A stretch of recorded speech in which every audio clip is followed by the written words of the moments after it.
안녕하십니까, 머니캠핑 크루 리오입니다. 오늘은 해외 구매 대행의 매출이 다들 높다고 하는데 실제로 순이익이 얼마나 될지 저희 23년도 전반기를 토대로 월별로 공개해 드리도록 하겠습니다. 사실 공개를 할까 말까 많은 고민을 하였는데요, 아직도 해외 구매 대행에 있어서 의구심을 가지신 분들이 계셔서 직접 촬영을 해보았습니다. 저도 구매 대행 초반에도 그렇고 실제로 하다 보니까 가장 궁금했던 것 중에 하나가 나의 매출에 있어서 순이익은 얼마나 될지, 이런 게 가장 궁금했던 것 같습니다.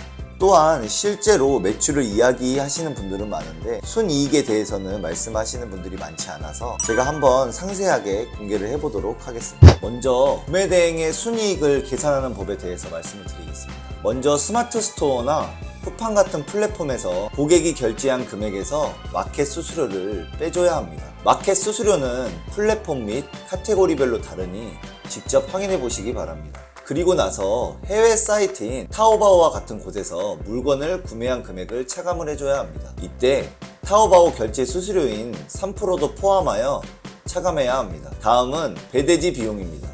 배대지 비용에서는 혹시 물건이 커서 경동택배로 이관이 되는 제품이라면 경동택배비까지 포함해서 빼줘야 합니다. 그러면 최종 순수익이 나오게 되는데 여기서 끝이 아닙니다. 제품 판매 시에는 순이익에 대한 부가세도 추후 세금으로 나가기 때문에 이것을 고려를 해주셔야 합니다.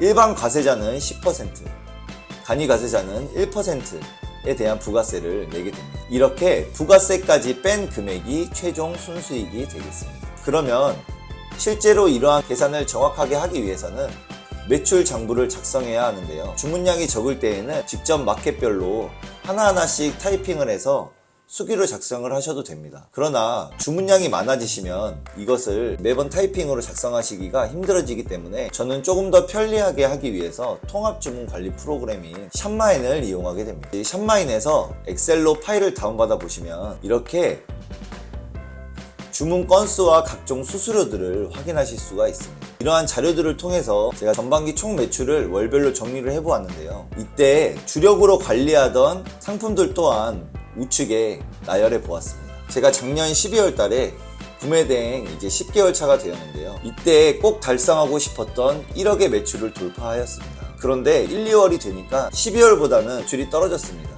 제가 분석을 해보았는데 그때 이유는 시즌 상품이 판매가 좋았었는데 한겨울이 되니까 제품이 빠르게 필요한 소비자분들께서는 배송기간이 긴 해외 배송보다는 배송기간이 짧던 국내 제품을 많이 사셨을 거라고 저는 생각을 했습니다. 그리고 3월에서 4월이 되니까 겨울 시즌은 끝나서 시즌 제품은 판매량이 조금씩 떨어졌지만 어느 정도 뒷받침을 해주고 있었고, 그때 마침 또 소요량이 많은 제품이 한개가 있어서 매출에는 큰 변화가 없이 무난하게 지나갔던 것 같습니다. 그러면서 4월은 여름 시즌성 상품을 부지런히 준비하는 기간을 가졌습니다. 그 결과 작년에 판매가 좋았던 여름 시즌 상품 1개와 그리고 올해 준비한 시즌 상품 1개가 운이 좋게도 판매량이 매우 좋아서 5월과 6월에는 높은 매출을 달성하였습니다. 이때 제가 느낀 점은 1년 한 사이클을 경험해보니까 구매 대행 상품은 여름 시즌성 상품은 약 5월에서 7월 초중순 사이에 판매가 많이 되고, 겨울 시즌성 상품은 10월에서 12월 중순이나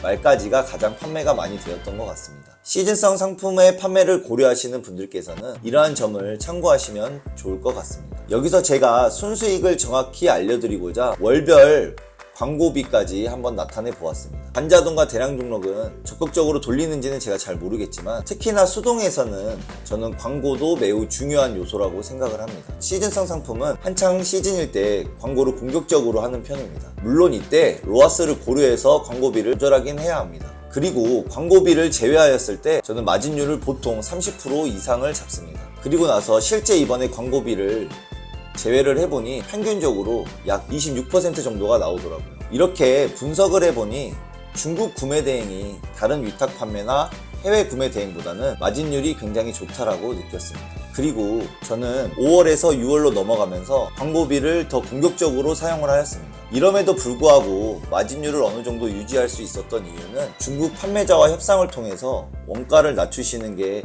가장 효과적이라고 생각을 합니다. 중국 판매자들도 대화는 잘 통하지 않더라도 결국에 판매를 잘하는 사람한테 있어서 요구 조건은 웬만해서 다 맞춰 주었습니다.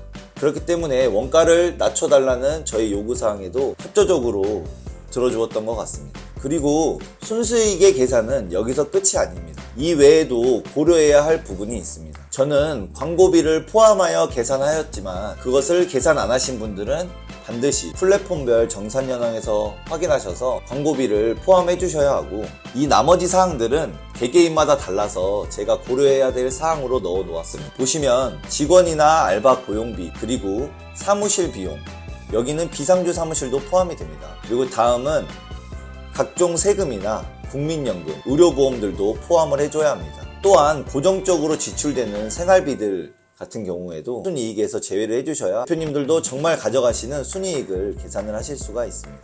제가 23년도 전반기 부가세 신고 자료를 가지고 이번 영상을 준비해 보았는데요. 느낀 점은 총 4가지였습니다. 첫 번째로, 내가 원하는 순수익만큼을 얻으려면 내가 생각하는 것보다 더 많은 매출량이 나와야 그에 따른 순수익도 높아진다고 느꼈습니다. 두 번째로, 높은 매출도 한 번 넘어서는 게 어렵지, 한 번 그 단계를 경험해 본다면 2번, 3번은 이전보다 더 쉽게 할 수 있다고 느꼈습니다. 그리고 세 번째는, 저는 항상 시즌성 상품을 들어가기 전에 약 1달에서 2달 정도 미리 준비합니다. 이것처럼 철저한 데이터 분석을 통해서 시장 조사를 하고 진입을 하셔야 합니다. 마지막 4번째는, 제가 올해 4월 정도까지 직원 없이 혼자 이 업무를 진행을 하였습니다. 그러나 매출이 높아져도 한계점이 있다는 것을 느꼈습니다. 이후 직원을 고용하고 난 후 그 레버리지를 통해서 계속해서 더 나아가는 모습을 보면서 저도 점차 더 자신감을 얻게 된 것 같습니다. 네, 오늘은 이렇게 실제 구매 대행의 매출, 그리고 그것에 대한 순수익은 어느 정도 되는지에 대해서 이야기를 해보았습니다. 긴 영상을 시청해주신 대표님들께 정말 감사드립니다. 다음번에 더 좋은 영상을 가지고 찾아뵙겠습니다. 영상이 도움이 되셨다면 구독, 좋아요, 알림 설정 부탁드립니다. 감사합니다.